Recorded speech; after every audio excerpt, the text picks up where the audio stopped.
বলছি বলছি। তাড়াতাড়ি শুরু কর। প্রিয়তাও হাসি মুখে ভালোবাসি ভালোবাসি ভালোবাসি বলতে থাকে।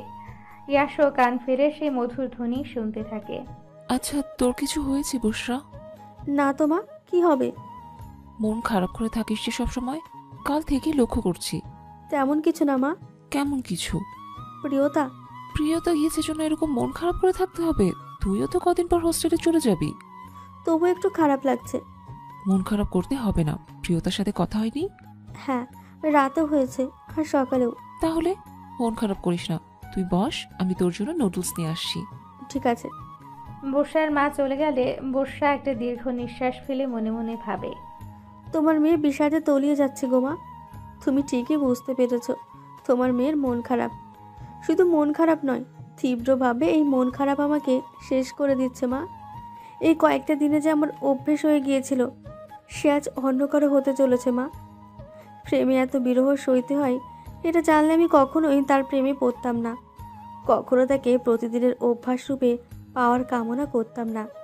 চেয়েও দেখতাম না আমার প্রতি তার আগ্রহ আর কার অনাগ্রহ। এত বিষাদ আমাকে আচ্ছাদিত করবে জানলে আমি বিষ পান করে নিতাম, তবুও ওই আমার না হওয়া পুরুষের দিকে চোখ তুলে দেখতাম না। মায়ের আগমন বুঝতে পেরে চোখের পানি মুছে নেয় বর্ষা। এই নে গরম গরম নুডলস, তুই তো খুব পছন্দ করিস। হ্যাঁ দাও, ক্ষুধাও পেয়েছে। সব পছন্দের জিনিসগুলো যদি পাওয়া যেত নিজের করে।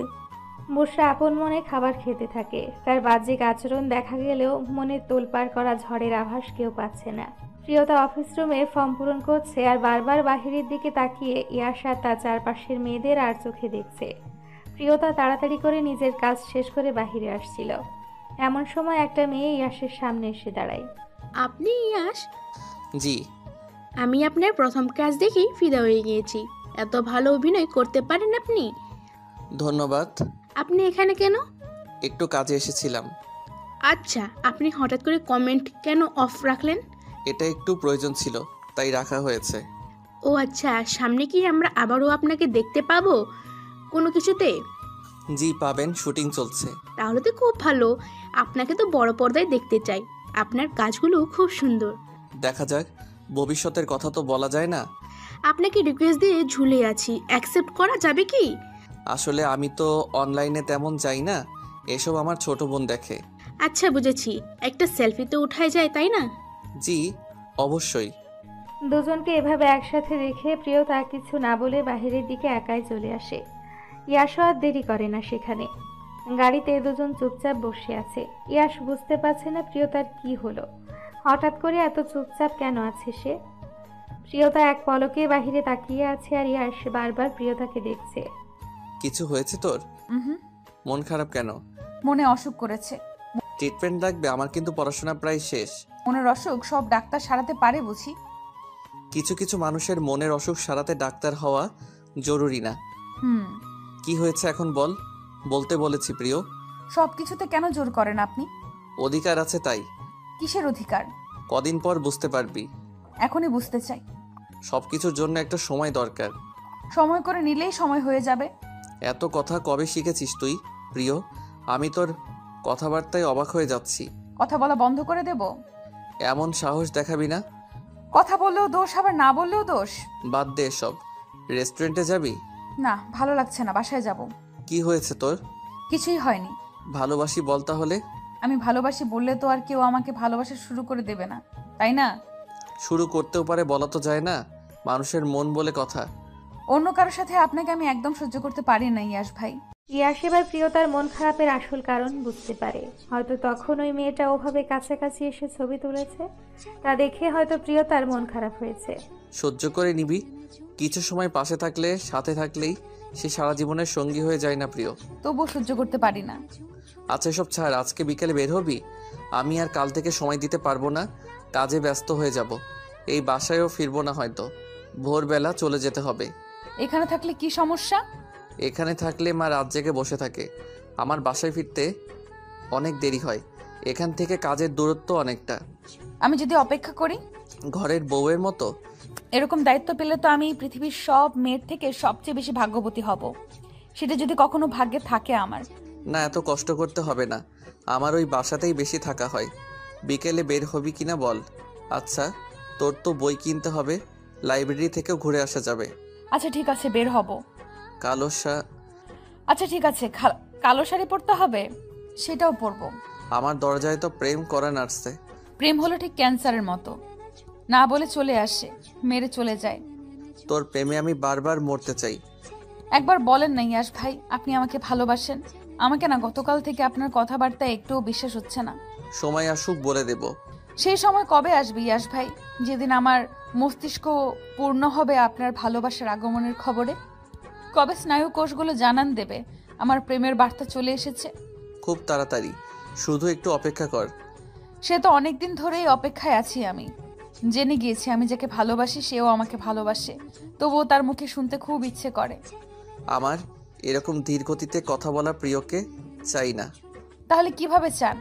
আমার প্রিয় মানুষের ভালোবাসার জ্বালায় আমার অঙ্গ যেন জ্বলে পুড়ে ছারখার হয়ে যায়। এত শক্ত কথায় প্রিয়কে চাই না। ম্যাচিউরিটি চাই না তোর। নিতে পারবেন তো? হয়ে দেখ না। আপনি দেখতে থাকুন। প্রিয়তার কথায় ইয়াশ এবার মুখ চেপে হাসি বন্ধ করে রাখে। মেয়েটা কি তাকে ভয় দেখালো নাকি? প্রিয়তা বাসায় ফিরে ফ্রেশ হয়ে খাওয়া দাওয়া করে লম্বা একটা ঘুম দেয়। ফোনের রিংটনে তার ঘুম ভেঙে যায়। চোখ খুলে দেখে তার মা কল দিয়েছে। হ্যাঁ মা, বলো। ঘুমাচ্ছিলে নাকি? হ্যাঁ, দুপুরে একটু ঘুমিয়েছিলাম। শরীর কেমন তোর? হ্যাঁ মা, ভালো। তোমরা সবাই কেমন আছো? হ্যাঁ, আমরাও সবাই ভালো। ভর্তি হয়েছিস আজকে? হ্যাঁ, ভর্তি হয়ে এসেছি। একটু পর ইয়াশ ভাইয়ের সাথে বের হব, বই কিনতে যেতে হবে। উনি নাকি আগামীকাল থেকে আবার বাসায় থাকবেন না। আচ্ছা, তাহলে উঠে ফ্রেশ হয়ে বের হ। বাসায় সবাই ভালো আছে? তোর বড় বাবা কবে ফিরবে? কালকের পরের দিন হয়তো। আচ্ছা, তাহলে বড় মার সাথে ভালোভাবে থাকিস। আর হোস্টেলে না গেলে হয় না? না মা, আমার অনেক দিনের ইচ্ছে আমি হোস্টেলে থাকবো। এবার ব্যাঘাত ঘটিও না, বলে দিলাম। আচ্ছা ঠিক আছে, বাসা হোস্টেল মিলেই থাকিস। আচ্ছা, এবার উঠে রেডি হয়ে নে। ঠিক আছে, রাখছি। প্রিয়তা উঠে ফ্রেশ হয়ে আলমারি থেকে কালো শাড়ি নিয়ে বড়মার রুমে চলে যায়। তিনি বিছানায় বসে বসে বই পড়ছিলেন। প্রিয়তাকে দেখে বই পাশে রেখে চশমাটা বইয়ের ওপর রেখে বললেন, খাবার কিছু বলবি প্রিয়া? আমাকে শাড়ি পরিয়ে দাও। শাড়ি? হ্যাঁ, আমার অনেক দিনের ইচ্ছে শাড়ি পরে শহরে ঘুরবো, আর তাছাড়া বইও কিনতে হবে। ইয়াশ বলেছে নিয়ে যাবে। হ্যাঁ, বলেছে নিয়ে যাবে। আচ্ছা যা, ঘুরে আয় দুজন। হ্যাঁ, শাড়ি পরিয়ে দাও। আচ্ছা ঠিক আছে, আয়। শাড়ি পরানো শেষ করে মিসেস আঞ্জুয়ারা প্রিয়তার দিকে তাকিয়ে আছেন। কি হলো, এইভাবে তাকিয়ে আছো কেন? তোকে সত্যি কালো রঙে একটু বেশি সুন্দর লাগ। ইস, লজ্জা দিও না। তোর মতন একটা যদি বৌমা পেতাম, প্রতিদিন আমি শাড়ি পরিয়ে দিতাম। একটা কথা বলি, এদিকে এসো। আরে এসো, কানে কানে বলতে হবে। এই কথাটা কাকপক্ষীও যেন বুঝতে না পারে বা জানতে না পারে। বল। আমার না তোমার ছেলেকে খুব মনে ধরেছে, বিয়ে দিয়ে দাও আমার সাথে। তোর হাসিতেও মুক্ত ঝরে। তুই যদি রাজি থাকিস তাহলে বিয়ে দিয়ে প্রতিদিন শাড়ি পরানোর দায়িত্বটা নি। কি বলিস? শাড়ি পরানোর দায়িত্ব তুমি নিলে তোমার ছেলে কি করবে? আর তোমার ছেলের বিয়ের বয়স হয়নি। চারপাশে এত সুন্দর মেয়ে থাকতে কি আর তোমার ছেলের নজর আমার দিকে পড়বে বলো? অবশ্যই পড়াবে। আমার প্রিয়ার মতন মেয়ে হয় না। হয়েছে হয়েছে, এবার বলো, সত্যি ভালো লাগছে দেখতে? অসভ্য সুন্দর। আচ্ছা, বুক লিস্ট নিয়ে তোমার ছেলেকে ডাকি, কি বলো? হ্যাঁ, বের হ, দেরি হয়ে যাবে আবার। ঠিক আছে, তুমি রেস্ট নাও, আমরা যাই তাহলে। সাবধানে যাস। মাথা ঝাঁকিয়ে হ্যাঁ বলে রুম থেকে বেরিয়ে যায় প্রিয়তা। মিসেস আঞ্জুয়ারা ভাবতে থাকেন কবে যে ছেলেটা বিয়ে করতে রাজি হবে। আপনি কি আমার রং মিশিয়ে নিজেকেও রঙিন করলেন? কথাটি শুনে দরজার দিকে তাকায় ইয়াশ। কালো শাড়ি পরিহিতা রমণীকে দেখে যে ইয়াশের প্রাণ যায় যায় অবস্থা। তাকে দেখার তৃষ্ণা যে এই জীবনে ফুরবে না বলে মনে হচ্ছে। না, তাকে এরকম মোহনীয় না লাগলেও পারত। ইয়াশ নিজেকে আয়ত্তে নিয়ে নেয়। কিছু বললি? এখন নিষেধ করব না কালো রং পরতে। তুই বললেও আমি শুনবো না। রাস্তায় যদি প্রশ্নবিদ্ধ হন যে সাথে কে, তাহলে কি বলবেন? চাচাতো বোন। কি? কেন, তুই আমার চাচাতো বোন না? আমার পরিচয় কি শুধু একটাই? ইয়াশ প্রিয়তার দিকে এগিয়ে গিয়ে টেনে নিজের সবচেয়ে কাছে নিয়ে এসে কানের কাছে মুখ নিয়ে বলে, তুই আমার হবু বউ। লোকে জানতে চাইলে তারাও এটাই জানবে। ইয়াসের এমন ব্যবহারে প্রিয়তা যেন থতমত খেয়ে যায়। সে তার জীবনে এমন একটা সময়ের সম্মুখীন হবে এটা কখনো কল্পনাও করতে পারেনি। ইয়াস প্রিয়তাকে চুপচাপ থাকতে দেখে মুচকি হেসে ছেড়ে দেয়। অস্বস্তি লাগছিল? লাগবে না, এরকম কেউ করে নাকি? কিছুই তো করিনি, শুধু তোর আলাদা আরেকটা পরিচয় জানিয়ে দিলাম। সেটা তো এমনিই বলা যেত। যেত না, মাঝে মাঝে আসা প্রয়োজন। কাল থেকে তো দূরেই থাকবো। চলুন বের হই। তুই যা, আমি আসছি। ঠিক আছে। প্রিয়তা রুম থেকে বেরিয়ে যায়। ইয়ার শার্টের হাতার বোতাম লাগিয়ে ঘড়িটা পরে নিজেও বের হয়। রুমে ফোন বাজছে শুনে দৌড়ে নিজের রুমে চলে যায় তামান্না। ফোন হাতে নিয়ে দেখে অচেনা নম্বর। অচেনা নম্বর দেখে রিসিভ করে না সে। আবারও কল এলে কিছু একটা ভেবে কলটা রিসিভ করে। কে বলছেন? হুমায়ুন বলছিলাম। ও আচ্ছা, আপনি? হ্যাঁ বলুন। কেমন আছেন? আমি আলহামদুলিল্লাহ ভালো আছি। আপনি কেমন আছেন? আলহামদুলিল্লাহ। আপনার সাথে কিছু কথা ছিল। হ্যাঁ বলুন না, আমি শুনছি। এভাবে না, আমরা দেখা করি। দেখা করবেন? হ্যাঁ, আপনার বাসা থেকে অনুমতি দেবে না বের হওয়ার। বাসায় বলার প্রয়োজন নেই। কবে দেখা করতে চাইছেন? শনিবারে দেখা করি। অনেক দেরি। আচ্ছা ঠিক আছে। ঠিক আছে, তাহলে রাখছি। ভালো থাকবেন। আপনিও। ফোন কেটে নিজের কাজে মন দেয় হুমায়ুন। মনে মনে ভাবে, জীবন তো একটাই। এই একটা জীবনে যদি প্রিয় মানুষটিকে কাছে না পাই, তাহলে তো ভালো থাকা একটা স্বপ্ন মাত্র। ওই দেখুন ফুচকা, গাড়ি থামান না প্লিজ, আমি ফুচকা খাবো, অনেকদিন খাই না। কথাটি শুনে ইয়াশ গাড়ি থামিয়ে দেয়। এখানকার ফুচকা খেতে হবে তোর এখন? হ্যাঁ। এখানে একটা রেস্টুরেন্ট আছে, ওখানেও ফুচকা পাওয়া যায়। ওখানে স্বাস্থ্যকর পাওয়া যাবে, কিন্তু এখানে না। আমি এখানেই খাবো। ফুচকা রাস্তায় না খেলে মজা পাওয়া যায় না। এখানের চেয়ে ওখানে বেশি মজা পাবি। আমার সাথে চল এবার। ওখানে? প্রিয়। ঠিক আছে চলুন। ইয়াশ আবার গাড়ি চালানো শুরু করে। অতঃপর কিছুক্ষণের মধ্যে পৌঁছেও যায়। সন্ধ্যের আগ মুহূর্তে বসরা ছাদে দাঁড়িয়ে আছে। এমন সময় ফোনটা বেজে ওঠে। তাকিয়ে দেখে হুমায়ুন নামে সেভ করা নাম্বারটা থেকে কল এসছে। কল আসা দেখে তার বুকের মধ্যে কেমন একটা করতে থাকে। যতই মন বোঝাতে চাইছে যে তার ফোন কল রিসিভ করা যাবে না, তবুও তার মন কোনো বাধা মানতে চাইছে না। কয়েকদিনের মধ্যে প্রিয় হয়ে ওঠা মানুষটির সাথে যে ভীষণ কথা বলতে ইচ্ছে করছে। কারো সাথে প্রতিদিন দেখা হলে প্রেম হোক আর নাইবা হোক, প্রতিদিন কথা বললে আগাম বার্তা ছাড়াই প্রেম হয়ে যায়। নিজেকে আর নিজের আয়ত্তে রাখতে না পেরে কল রিসিভ করে নিল বসরা।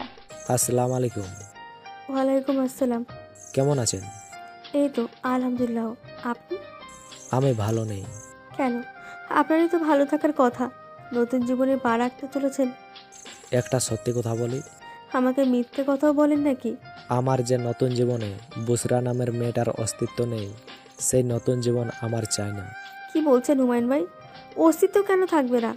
অস্তিত্ব থাকতেই হবে। বিয়ায় আপনি আমার। আমি আপনাকে ভালোবাসি বুসরা। বসরা এতক্ষণ নিজেকে খুব কষ্টে ঠিক রেখেছিল। এবার হুমায়ুনের মুখে ভালোবাসি কথাটি শুনে হু হু করে কান্না করে দেয় বসরা। বুসরা, বুসরা প্লিজ কান্না করবেন না। আপনার কান্না আমি নিতে পারছি না। আমার সাথে এরকম কেন করলেন হুমায়ুন ভাই? আমি তো আপনার কাছে আগে যাইনি। আপনি তো আমার কাছাকাছি হয়েছেন। কয়েকটা দিন কথা বলেই আমার অভ্যাস হয়ে গিয়েছেন। আপনি জানেন এই অভ্যাসটা আমাকে প্রতিটা ক্ষণে মেরে ফেলছে গলা টিপে। আপনার কথা মনে হলে আমার দম বন্ধ হয়ে আসা কান্না পাই। বুসরা, আমি সব ঠিক করে নেব। আমিও তোমাকে ছাড়া থাকতে পারছি না। আমারও খুব কষ্ট হচ্ছে বুসরা। আপনার পরিবার তামান্নাকে পছন্দ করে নিয়েছে হুমায়ুন ভাই। আর কিছু করার নেই। আপনি আর কিছু করবেন না। কিছুদিন পর সব ঠিকঠাক হয়ে যাবে। আপনার জন্য আমার বা আমার জন্য আপনার এই সমস্ত অনুভূতি আর থাকবে না। আমি চাই এই অনুভূতি সারা জীবন রয়ে যাক। সেটা সম্ভব হচ্ছে না হুমায়ুন ভাই। আমি রাখছি। আল্লাহ হাফিজ। বসরা ফোন কেটে দিলে হুমায়ুনের নাম্বার থেকে আবারও কল আসে। বসরা এবার কল কেটে ফোন বন্ধ করে রাখে। চোখ মুখ মুছে সে নিজের রুমে চলে যায়। ফুচকার সামনে চলে আসে প্রিয়তা খুশিতে দুই হাতের তালু একসাথে ঘষাঘষি করছে। ইয়ার সামনে বসে প্রিয়তার কাণ্ডই দেখছে। এবার প্রিয়তা প্লেট থেকে একটা ফুচকা তুলে নিয়ে টক মিশিয়ে পুরোটা মুখে নিয়ে নেয়। সাথে তৃপ্তিতে চোখ বন্ধ করে নেয় সে। প্রিয়তার এভাবে ফুচকা খাওয়া দেখে ইয়াসের এবার মনে হচ্ছে কতই না সুস্বাদু খাবার এটা। না খেলে অনেক কিছুই মিস হয়ে যাবে। ইয়াসও এবার একটা মুখে দিতেই টক আর ঝালের কারণে চোখ বন্ধ করে ফেলে। প্রিয়তা এবার ইয়াশের খাওয়া দেখে ঠিক করে হেসে ফেলে। ইয়াশ কোনো মতে খাওয়া শেষ করে। এটা এত সুন্দর করে খাওয়ার কি আছে? আপনি ভালো জিনিসের কদর করতে জানেন না। জিনিস ভালো হলে অবশ্যই বলতাম। তুই খেয়ে নে, আমি এসব আর খাবো না। আপনি অন্য কিছু খেতে চাইলে অর্ডার দেন। হ্যাঁ দেব, তুই কিছু খাবি? আপনার পছন্দ মতো অর্ডার দেন, ভালো লাগলে খেয়ে নেব। আচ্ছা ঠিক আছে। ইয়াশ একজনকে ডেকে খাবারের অর্ডার দিয়ে দেয়। সে জানায় একটু দেরি হবে। খাবার এলে খাওয়া দাওয়া করে মায়ের জন্য খাবার নিয়ে নেয়। এখানে ওখানে অনেক জায়গায় ঘুরে বেড়ায় তারা। ইয়াশ আর প্রিয়তা প্রায় রাত 9টার দিকে বাসায় আসে। বাসায় ঢুকে ইয়াশ প্রিয়তাকে বলে, শাড়ি আগে চেঞ্জ করিস না, আমি না বলা পর্যন্ত। কথাটি বলে ইয়াশ নিজের রুমে চলে যায়। প্রিয়তা মিসেস আঞ্জুয়ারের রুমে চলে যায় খাবার নিয়ে। রুমে গিয়ে দেখে তিনি সেই বিকেলের মতোই বসে বসে বই পড়ছেন। বড় মা ওই এসে গিয়েছে, আমার খুব চোখ লেগে যাচ্ছে। আচ্ছা, এই যে তোমার জন্য খাবার নিয়ে এসেছি, খেয়ে ঘুমিয়ে যাও। আমি কি থাকবো তোমার সাথে? না না, তুই খাবার রেখে নিজের রুমে যা, এখানে প্লেট আর পানি আছে, আমি খেয়ে ঘুমিয়ে যাব। তোর তো আজকে থেকে পড়তে হবে। রুমের লাইট অন থাকলে আমি ঘুমাতে পারবো না রে মা। আর আমি অফ থাকলে ঘুমাতে পারি না। অনেক ঘুরেছিস, এবার একটু পড়ে নে। ঠিক আছে বড় মা, আমি আসছি। আল্লাহ হাফেজ। দরজা লাগিয়ে দাও বড় মা। হ্যাঁ দিচ্ছি। প্রিয়তা বড় মার রুম থেকে এবার নিজের রুমে চলে যায়। নিজের রুমে গিয়ে বই কয়েকটা টেবিলে রেখে দেয়। ফ্রেশ হয়ে বিছানায় গিয়ে বসে পড়ে। এবার বাড়িতে কথা বলা দরকার বলে মাকে কল দেয়। কথা বলা শেষ করে বিছানায় শুয়ে শুয়ে নিউজ ফিড স্ক্রল করছিল, এমন সময় ইয়াশের মেসেজ। এই যে মহারানী, আপনাকে দরজা আটকাতে বলেছে কে? বসরা শুয়ে শুয়ে হুমায়ুনের কথাই ভাবছে। ওনার কথা তখন সুবিধার মনে হলো না। বলে যদি এই ব্যাপারটা ওনার পরিবারকে জানাই তাহলে তো কেলেঙ্কারি কাণ্ড হয়ে যাবে। ওখানে জানলে সেটা লুবনা আপুর জন্যও খারাপ প্রভাব পড়বে।